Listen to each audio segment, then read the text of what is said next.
Down in Cancun, Mexico, the United Nations Climate Change Conference comes to an end today after 2 weeks. Delegates still hope to reach a deal on protecting forests and helping poor nations, but the time is clearly running out.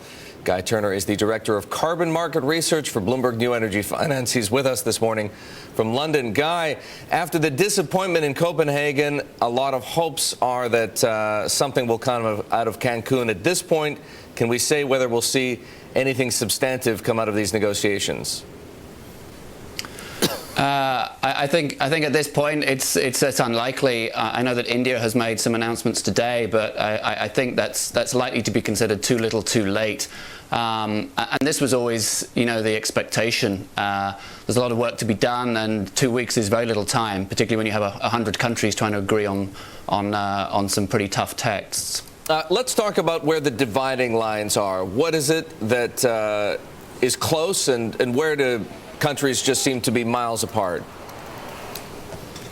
Well, it's easy to identify areas of convergence where, on the smaller and technical issues, one area of good hope was protecting forests, and we're pretty close on that. The area of controversy is whether or not you use a market mechanism to fund it, and there's a few countries which are opposed to that. But by and large, there's good agreement that something needs to be done. The technology transfer and the level of funding that the developed world can commit to the developing world is also, I think, less controversial now. The problem actually relates to the really fundamental and philosophical points about who's going to pay for this in the long run, and whether or not developing countries should be asked to do something. And the role of China and the US is particularly unresolved.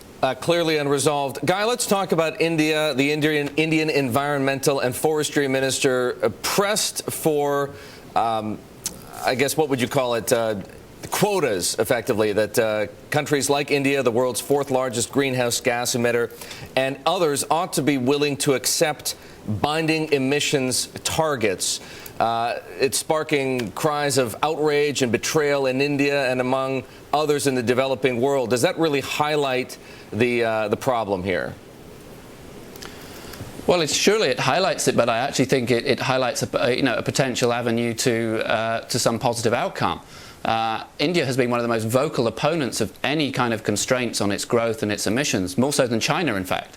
And for China and for India to come out now and, with this olive branch is actually, I think, quite significant.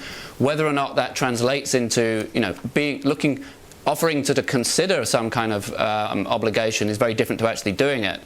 But, I do think it's significant, particularly coming from India. And whether China and Indonesia and other big developing countries follow suit, will be an acid test. Well, Guy, as New Energy Finance documented on its blog, the Chinese have moderated their position towards more transparency, I understand. Is it possible that we'll end up looking at Cancun as just a stepping stone for maybe something concrete in the future, given that countries like India and China seem to be taking a softer stance on some aspects of greenhouse gas emissions? Yeah, very much so. And it was always our expectation that the Big Bang theory of getting 100 countries in a room at the same time to resolve very difficult issues would not work. It is an evolutionary process. It's step by step. Hopefully this, Cancun has moved the debate on. I think we've had progress on forestry projects and technology transfer. And with India's comments today, I think we're moving forward. It's slowly, but that was always going to be the case. And I think what you're going to see now is people going back to their countries and looking at their domestic policies and seeing how they can actually implement climate reduction policies at home, and that will sort of lead to a sort of coalition of the committed, which will hopefully reconverge at the international level later on. Well, if all there is hope for tomorrow, at least we've got that. Guy, thanks very much for being with us this morning. Guy Turner from Bloomberg's New Energy Finance in London.